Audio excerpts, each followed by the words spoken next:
விஜய்னு சொல்றதை விட விஜயே சொல்லிட்டாரு, நான் அனில் மாதிரி உதவி பண்ண ஜெயலலிதாவுக்கு அப்படின்னு சொன்ன போகும்போது அவரே அனில்னு தன்னை ஒத்துக்கிட்டாரு. அதனாலதான் நம்ம இப்ப அனில்னு சொல்றோம். இது நம்மளே உருவாக்கி ஒருத்தரை விமர்சனம் பண்ணி கொடுக்கிற பட்டம் எல்லாம் அனில் அவரே சொன்னது. அதனால நம்ம அனில்னு எடுத்துக்கிறோம். எப்படி சங்கிகள் சீமான் சகத்தோழன் சொன்னானோ, சங்கிகள் ஒரு தவறான வார்த்தை இல்லைன்னு அவங்க சங்கிகளே சொன்னாங்களோ, அப்படிங்க போகும்போது நம்ம சங்கின்னு எழுத வேண்டியது அவசியம் இருக்கு. அதே மாதிரி இந்த அணில நம்ம அணில்னே கூப்பிடுவோம். அந்த அணில் என்ன அப்படின்னா, இப்ப என்ன திட்டமிட்டு திமுக தலைவரையே ஒருமையில தாக்குற நிலைக்கு வரப்போகும்போது நான் கூட நினைச்சேன், இதெல்லாம் இவனை பத்தி எழுத வேணாம், நம்ம எழுதுறதுனாலதான் இவங்க எல்லாம் வர்றாங்க, திமுக காரம் பேசுறது எழுதுறதுனாலதான், எதிர்வினை ஆற்றுறதுனாலதான் இவங்க எல்லாம் வளர்றாங்க, அதனால நம்ம எழுத வேணாம் கூட நான் நினைச்சேன். ஆனா நீங்க திமுக தலைவரை ஒருமையில பேசவும், அங்கிள்னு சொல்லவும், நேரடியா தலைவரை அட்டாக் பண்ணவும், நீங்க அரசு தானே குற்றம் சொல்லணும், திமுக அரசு தானே சொல்லணும். நேரடியா நீங்க ஸ்டாலினையே திமுக தலைவரை விமர்சனம் பண்றீங்கன்னா உங்கள்ட்ட உள்நோக்கம் இருக்கு. அந்த உள்நோக்கத்துக்காக வேண்டிதான் நாங்க பேச வரணும்னு நினைக்கிறோம்.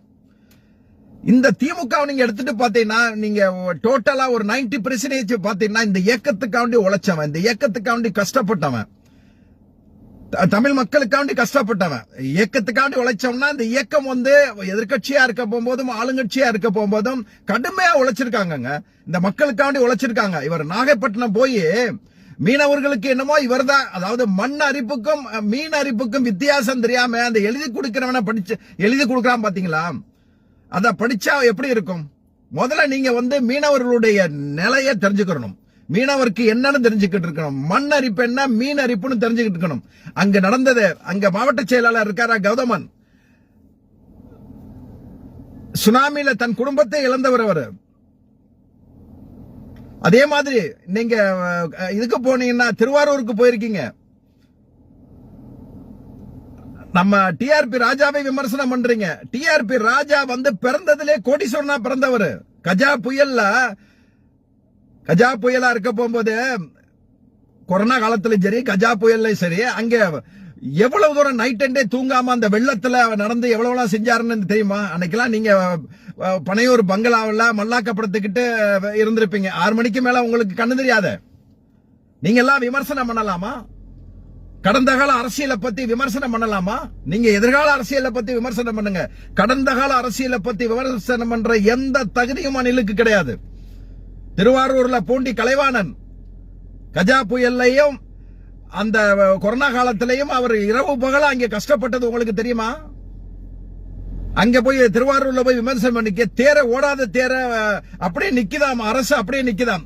பொருளாதாரத்துல டபுள் டிஜிட்டுக்கு இந்தியாவிலே சிறந்த மாநிலம் திமுக தமிழ்நாடுன்னு சொல்லி தெரிஞ்சும் நீ விமர்சனம் பண்றீங்கன்னா என்ன அர்த்தம்? நேத்து வரப்போகும்போது திருச்சி ஏர்போர்ட்ல ஒருத்தருமே இல்லையே. அப்ப திட்டமிட்டு நீங்க என்ன பண்றீங்க? ஒரு கூட்டத்தை காட்டணும், மாசா இருக்கு அப்படின்னு காக்கணும்னு நினைக்கிறீங்க. திமுகவுக்கு 2 கோடி தொண்டன் இருக்கான். தலைவர் சென்னைக்கு தலைவர் வெளிநாடு போகும்போது, இல்ல தலைவர் மதுரை ஏர்போர்ட்ல இறங்கும் போதும், சென்னை ஏர்போர்ட்ல போகும்போதும் லட்சக்கணக்கான பேரை கூட்டுறதுக்கு ரொம்ப நேரம் ஆயிராது, ஸ்தம்பிச்சு போயிடும். சென்னையும் திருச்சியும், திருச்சி மலைக்கோட்டை மன்னரை எதிர்த்து அவர் கூட்டம் நினைச்சானா, இன்னைக்கு அவர் பொதுக்கூட்டம் வச்சிருக்காரு, போய் பாருங்க எவ்வளவு கூட்டம் கூடுறாங்கன்னு. இப்ப கூட்டம் கூடுறது பெரிய பிரச்சனை இல்லைங்க. கட்சிக்காரன நீங்க வாங்க அப்படின்னு சொல்ற வர்றதுக்கு இருக்கு. ஆனா பொதுமக்களுக்கு இடைஞ்சல் இருக்கு, பொதுமக்களுக்கு பிரச்சனை இருக்கு. அந்த ஏரியால சில விஷயங்கள் பார்க்கணும். இதெல்லாம் எதுக்குமே தெரியறது கிடையாது. இப்ப என்ன குற்றச்சாட்டு அப்படின்னா சொல்றாரு, நீங்க எனக்குத்தானே தடை போடுறீங்க. இப்ப பர்சனல் அட்டாக் வந்துட்டாரு. என்னைய பேச விட மாட்டேங்கிறீங்க, என்னைய தடுக்கிறீங்க, என்னைய போக தடுக்கிறீங்க. என்ன தடுத்தாங்க உங்களுக்கு? அவர் சொல்றாரு, ஆர்எஸ்எஸ் மோடியா இருக்கட்டும், நம்ம உள்துறை அமைச்சரா இருக்கட்டும், அவரெல்லாம் சென்னைக்கு வர போகும்போது எனக்கு தடை பண்ற மாதிரி உங்களால தடை பண்ண முடியுமான்னு கேட்கிறாரு. இதே மோடி ரோட் ஷோ பண்ண போகும்போது 20 கண்டிஷன் போட்டாங்க. சென்னை மாநகர காவல்துறை மோடிக்கு 20 கண்டிஷன் போட்டாங்க. ரோட் ஷோ நீங்க போனீங்கன்னா இந்த 20 கண்டிஷனை கடைபிடிக்கணும் போட்டாங்க. இதெல்லாம் நடந்த உண்மை இல்ல. அதெல்லாம் நீங்க உங்களுக்கு எப்படி தெரியும்? 6 மணிக்கு மேல உங்களுக்கு கண்ணு தெரியாது, பேப்பர் பார்த்தா தானே தெரியும். உங்களுக்கு மட்டும் போடுறதுக்கு நீங்க பெரிய பிஸ்தா இல்லங்க, பெரிய பருப்பு இல்லங்க. நீங்க நீங்க உங்களை அப்படியே விட்டுட்டோம்னு வச்சுங்க, நீங்க போய் அங்க போய் உங்க அணில் குஞ்சுகள் போய் அதை உடைச்சு இதை உடைச்சு 4 பேர் கரண்ட் கட்ல இருந்து செத்து போயிட்டான், 4 பேர் ஆக்சிடென்ட்ல செத்து போயிட்டானா பதில் கொடுக்க வேண்டியது தமிழ்நாடு அரசு, பதில் கொடுக்க வேண்டியது காவல்துறை. அதனால உங்களுக்கு பயந்தல்ல, மக்களுக்கு பயந்து, உங்களோட பயணிக்கிற அந்த தொண்டனுக்கு பயந்துதான் இவ்வளவு சட்டதிட்டங்கள் கொண்டு வர்றாங்க, இவ்வளவு இது கொண்டாடுறாங்க. அதுக்காண்டி உங்களுக்கு கூட்டம் கூடுகிற அதை பார்த்து பயங்கிறது திமுகவுக்கே இல்லைங்க. எம்ஜிஆர் காலத்திலேயே, எம்ஜிஆர் ஆளுமையாக இருந்த காலத்திலேயே நீங்க பாத்தீங்கன்னா நகர்மன்ற தேர்தல் எல்லாத்திலையும் ஜெயிச்சு வரும் திமுக. திமுக எவனை கண்டும் பயப்படாது. நான் ஒரு சாதாரண தொண்டன், எந்த பதவியில் இல்லாதவன், நானே பயப்பட மாட்டான். போகும்போது தலைவர் உங்களுக்கு பயப்படுவாரா? 2 கோடி தொண்டனுடைய தலைவர் பயப்படுறாரா? அவரை பார்த்து தாங்க இந்தியாவே பயப்படுது, இந்திய எதிர்கட்சியே பயப்படுது. செய்ய சொல்லுங்களேன். நீங்க மத்த மாநிலத்தில் மிரட்டின மாதிரி திமுக மிரட்ட பாருங்களேன். மிரட்ட பார்த்து முடியாம தானே நீங்க எடப்பாடி பழனிசாமியை மிரட்டுறீங்க. அதாவதுங்க, நீங்க ஒரு கட்சினா அடிப்படை கட்டமைப்பு வேணுங்க. நீங்களே மதுரை தெற்குல நான் தான் நிப்பேன், மதுரை கிழக்குல நான் தான் நிப்பேன், மதுரை மேற்குல நான் தான் நிப்பேன், உசிலம்பட்டியில நான் தான் நிப்பேன், திருமங்கலத்தை எங்க டெபாசிட் கூட கிடைக்காது உங்களுக்கு. முதல்ல 2ஆம் கட்ட தலைவரை வளர்க்க முயற்சி பண்றீங்களா? நீங்க கூட்டணியில நின்னா காணா போயிருவீங்க, தனியா நின்னாலும் காணா போயிருவீங்க. பாவம் கொஞ்சம் பேர் அந்த கொள்கையிலேயே தெரியாதவன். நீங்க ஏன் சனிக்கிழமை தேர்ந்தெடுத்தீங்க? சனி ஞாயிறு ஏன் தேர்ந்தெடுத்தீங்க? பொதுவா சனிக்கிழமை விடுமுறை, ஸ்கூல் விடுமுறை, பசங்க எல்லாம் வருவாங்க. உங்க கட்சி உங்களுக்கு ரசிகரா இருக்காங்க யாருங்க? 20 வயசுக்கு கீழே உள்ளதாங்க உங்களுக்கு ரசிகரா இருக்கான். அப்படியே நீங்க உங்க மாநாடுலையும் நீங்க பொதுக்கூட்டத்திலையும் பேசுறதுக்கு வர்றானா யாராவது கூட்டிட்டு வந்திருப்பாங்க காசு கொடுத்து. உங்க ரசிகரா இருக்கவன் 20 வயசுக்கு கீழே தான். எப்படி சீமானுக்கு கூட்டம் கொடுச்சு 20 வயசு வரைக்கும் அவனுக்கு ஒண்ணுமே தெரியாது.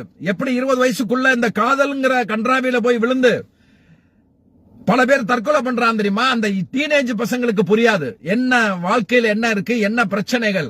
இவர் என்ன அது பகுத்தர முடியாது. டே, காதல் தப்புடா, இது தவறுடா, இதுக்கு போகாத, போதை பழக்கம் இது தவறு, தண்ணி அடிக்காத இது தவறு, சிகரெட் குடிக்காத இது தவறு, கஞ்சா குடிக்காத இது தவறு, கொக்கைன் குடிக்காத இது தவறுன்னு சொன்னா கேட்க மாட்டான்.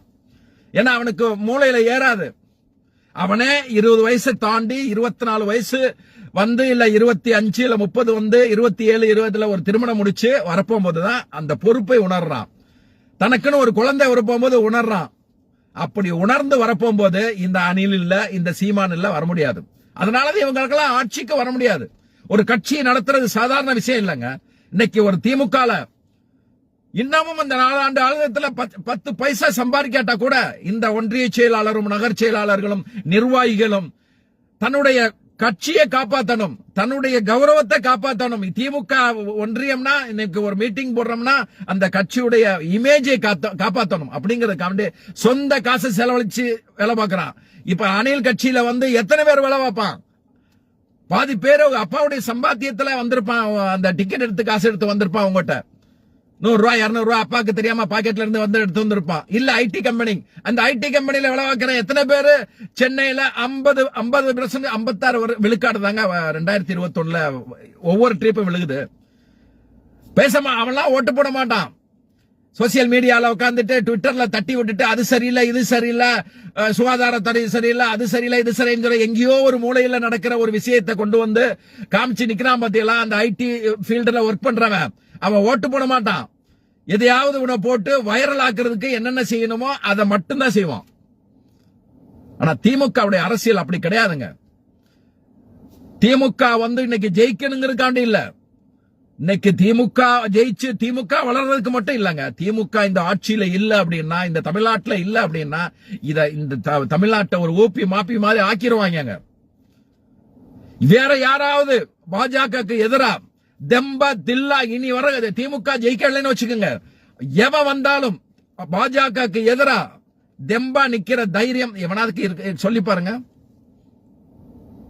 ஒரு ரைடு போதும், ஒரு அமலாக்கத்துறை போயும். திமுக ஆட்சியில துரைமுருகன் வீட்டுல ரைடு, ஏவாவில் வீட்டுல ரைடு, அத்தனை பேர் வீட்டுல ரைடு பண்ணாலும் ஒன்னும் பண்ண முடியாது. நீ 10 பேரை நீ அரெஸ்ட் பண்ணி உள்ள வச்சாலும் சரி, ஒரு செந்தில் பாலாஜி அரெஸ்ட் பண்ணி உள்ள வச்சாலும் சரி, இந்த இயக்கம் இருக்கும். செந்தில் பாலாஜி 2024 உள்ளதா இருந்தாரு. 2024 பாராளுமன்றத்தில் திமுக ஜெயிக்கலையா? கொங்கு மண்டலத்தில் ஜெயிக்கலையா? பொள்ளாச்சியில ஜெயிக்கலையா? ஈரோடுல ஜெயிக்கலையா? கோயம்புத்தூர்ல ஜெயிக்கலையா? ஜெயிப்போம்டா. நான் திமுக நிர்வாகிகளுக்கும் தொண்டர்களுக்கும் சொல்றது அப்படி என்னன்னா, இந்த உணர்வை நீங்க எப்பவும் இருக்கணும். ஒவ்வொரு தொண்டனும் தன்னுடைய, இப்ப தெரியும் யாராருக்கெல்லாம் Facebook இருக்கு, யாராருக்கெல்லாம் ட்விட்டர் இருக்கு, யாராருக்கெல்லாம் இன்ஸ்டாகிராம் இருக்கு, அதெல்லாம் நீங்க உருவாக்கிங்க. நீங்க கட்சியை நம்பி இருக்காதீங்க. நீங்க ஒரு தொழில் தொடங்குங்க. அந்த தொழில் தொடங்கிட்டு ஒரு 2 மணி நேரம் 3 மணி நேரம் கட்சிக்காண்டி செலவழிச்சா போதும். அது போதும் கட்சிக்கு.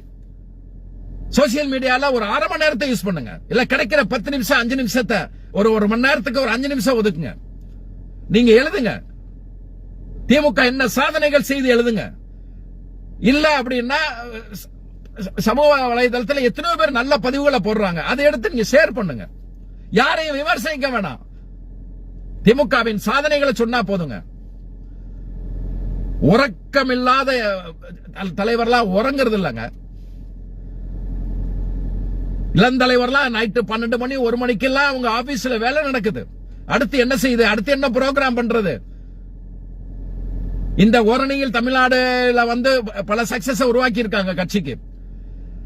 அதாவது உங்களுடன் ஸ்டாலின்ல வந்து எத்தனையோ பேருங்க பட்டா கிடைக்காதவன், ரேஷன் கார்டு கிடைக்காதவன், வருமான வரி சான்று கிடைக்காதவன் அன்னைக்கே வாங்கிட்டு போயிருக்காங்க. இது எந்த அரசு செய்யுங்க? அது திமுக அறிவிச்ச கிட்டத்தட்ட 8000 4 வருஷத்துல 8000 இது நிறைவேற்றிருக்காங்க. அதுல ஒரு 200 இதை வந்து செய்யாத இதுல மத்திய அரசு ஒதுக்குனது நிறைய இருக்கு. அதுல 200 இதுதான் அது தள்ளுபடி பண்ணது. அதுக்கு உடனே கொய்யா முறை நீ எத்தனை பண்ணாலும் சரி 2026 திமுக வர்றதை தடுக்கவே முடியாது. ஒரு கணக்கு சொல்றேன். அதாவது புள்ளி விவரங்கள் தெரிஞ்சு எத்தனையோ அரசியல் ஃபீல்டுல இருக்கலாம், சீனியர்கள் இருக்கலாம். திமுக கூட்டணி தனி, அதிமுக கூட்டணியின் தனி நின்னுச்சுன்னா 3ஆவதா ஒருத்தர் இருக்கான் பாருங்க. அது சீமானா இருக்கட்டும், விஜயா இருக்கட்டும், கமலா இருக்கட்டும், யாரா இருக்கட்டும், அந்த விழுகிற 13 to 15% அவங்களுக்கு விழுகும். அதுலதான் சீமான் வாங்கினா 8% வாங்கினா. அதுதான் விஜயகாந்த் ஏற்கனவே வாங்கினது 14%. அதேதான் அடுத்த 2026 இந்த இருக்கு பத்தியா 13 to 15%. இத 3ஆவதா இருக்கிற சீமானமா இருக்கட்டும், விஜயா இருக்கட்டும் எல்லாம் பிரிப்பாங்க. ஆனா விஜய் அதிமுக உடைய யாரோடைய கூட்டணி செஞ்சனா காணாம போயிருவான். ஏங்க 2011 திமுக, காங்கிரஸ், பிசிக, பாமக எல்லாம் கூட்டணி சேர்ந்து நின்று 23 சீட்டு தாங்க கிடைச்சு. பிசிகாக்கு எந்த தொகுதி கிடைக்கல. இதெல்லாம் நீங்க சேர்ந்து இருந்தா பாஜக சேர்ந்து, அதிமுக சேர்ந்து, விஜய் சேர்ந்து, சீமான் சேர்ந்துனா மொத்த ஓட்டு போட்டுருவான்னு நினைக்கிறீங்களா? இல்லங்க. விஜய்க்கு அப்படின்னு ரசிகர் இருக்கான், அவன் இவ்வளவு விளங்க மாட்டான். இப்ப நீங்க விஜய் ரசிகரா இருக்க போகும்போது, இந்த அணில் ரசிகரா இருக்க போகும்போது எத்தனை தேர்தல் வந்தது? அந்த ஜெயலலிதா காலத்துல அணில் ரசிகர் எல்லாம் ஓட்டு போட சொன்னாப்ல எல்லாம், அது யாருக்கு போட்டிருப்பான்னு நினைக்கிறீங்க? பல பேர் திமுக போட்டுருவான், பல அவங்க அந்தந்த மாவட்ட ரசிகர்களை போட்டுருவான். இப்ப உங்க 2026 தேர்தலில் நிக்கட்டும், இவரே நின்றாலும் சரிதான். டிஆர்பி ராஜாவை சொல்றாருல, உனக்கு தைரியமும் தெம்பும் இருந்துச்சுன்னா நீ மன்னார்குடியில வந்து நின்னு பாரு, மன்னார்குடியில இருந்து ஜெயிச்சு பாரு. நீ அப்ப தெரியும் டிஆர்பி ராஜாவோட உழைப்பு, உன்னுடைய அந்த நடிகன்கிற இமேஜ். நீ எங்க வேணாலும் நில்லு, தமிழ்நாட்டுல எந்த மூலையில நில்லு, உன்னை டெபாசிட் இழக்கிறதுக்கு திமுக காரன் தயாரா இருக்கான். ஏன்னா நீ திமுக தலைவரை நீ விமர்சனம் பண்ணது, உனக்கு திமுகவிலேயே எத்தனையோ உன் ரசிகர் இருந்திருக்கலாம். ஆனா அவன் நீ திமுக தலைவரை ஒருமையா விமர்சனம் பண்ணி ஒரு அரசியல் பக்குவம் உனக்கு இருந்துச்சுன்னா நீ அரசியல் பிரச்சனையை எடுத்து வச்சிருக்கணும்.